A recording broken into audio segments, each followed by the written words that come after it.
അപ്പോൾ നമുക്ക് സീപ്ലെയിൻ പറന്നിറങ്ങിയതുമായി ബന്ധപ്പെട്ട ഒരു ചരിത്രം കൂടി നമ്മുടെ റിപ്പോർട്ടുകളിലൂടെ കാണാം.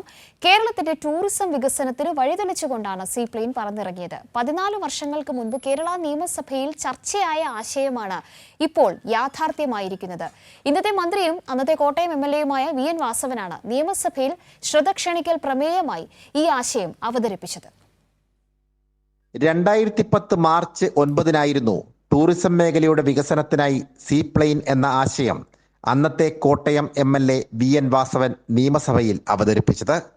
സംസ്ഥാനത്തെ ടൂറിസം കേന്ദ്രങ്ങളുടെ അടുത്ത് ജലാശയങ്ങൾ ലഭ്യമായതിനാൽ ഇവ ഉപയോഗപ്പെടുത്തി വിമാന സർവീസുകൾ ആരംഭിക്കണമെന്നതായിരുന്നു പ്രമേയത്തിന്റെ ഉള്ളടക്കം. അന്ന് പ്രതിപക്ഷത്തുനിന്ന് സംസാരിച്ച G. കാർത്തികേയൻ ഈ ആശയത്തെ എതിർത്തു.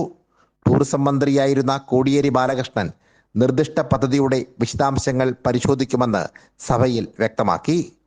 സീപ്ലെയിൻ യാഥാർത്ഥ്യമായതിൽ വലിയ സന്തോഷമുണ്ടെന്ന് മന്ത്രി VN വാസവൻ.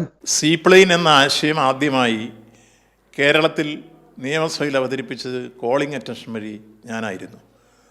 2010 മാർച്ച് 9-നാണ് എൻ്റെ കോളിംഗ് അറ്റൻഷൻ നിയമസഭയിൽ വന്നത്.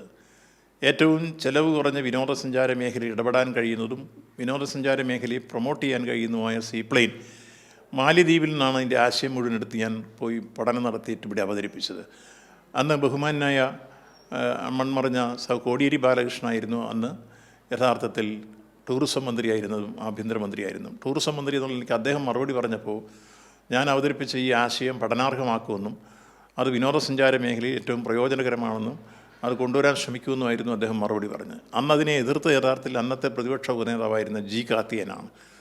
ആ G. കാർത്തികേയനുള്ള മറുപടിയും കോടിയേരി പറഞ്ഞ് നിയമസഭ രേഖകൾ പരിശോധിച്ചാൽ കാണാം. ഞാൻ എൻ്റെ ഫേസ്ബുക്കിൽ അന്നത്തെ 2010 മാർച്ച് 9-ന് ഞാൻ അവതരിപ്പിച്ച കോളിംഗ് അറ്റൻഷൻ്റെ രേഖ നിയമസഭയിൽ എടുത്ത് എൻ്റെ ഫേസ്ബുക്കിൽ കൊടുത്തിട്ടുണ്ട്. ആർക്ക് വേണമെങ്കിലും പരിശോധിക്കാൻ, നിയമസഭ രേഖകൾ പരിശോധിക്കാം.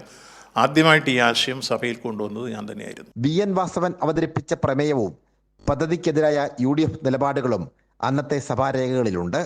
വർഷങ്ങൾ മുമ്പ് രൂപം കൊണ്ട ആശയം ഇന്ന് യാഥാർത്ഥ്യമാകുമ്പോൾ അത് കേരളത്തിന്റെ ടൂറിസം വികസനത്തിനാവും പുതുവഴി തുറക്കുക. സനോജ് സുരേന്ദ്രൻ, കൈരളി ന്യൂസ്, കോട്ടയം.